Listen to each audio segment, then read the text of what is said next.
आरक्षण देण्याविषयी सरकारची नियत पाहता मला संशय निर्माण होतो.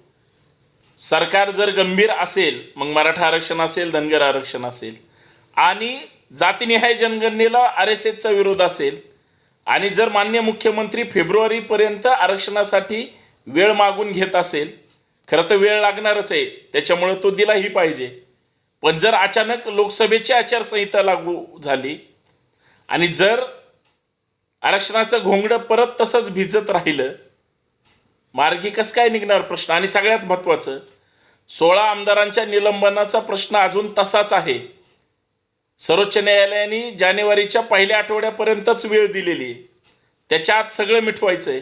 आणि जर नाही मिटलं तर साहेब एवढंच सांगतो की आरक्षणाचा फुटबॉल होईल, आणि एकदा फुटबॉल झाला तर चळवळीत काम करणाऱ्या कार्यकर्त्यांचं काय होईल.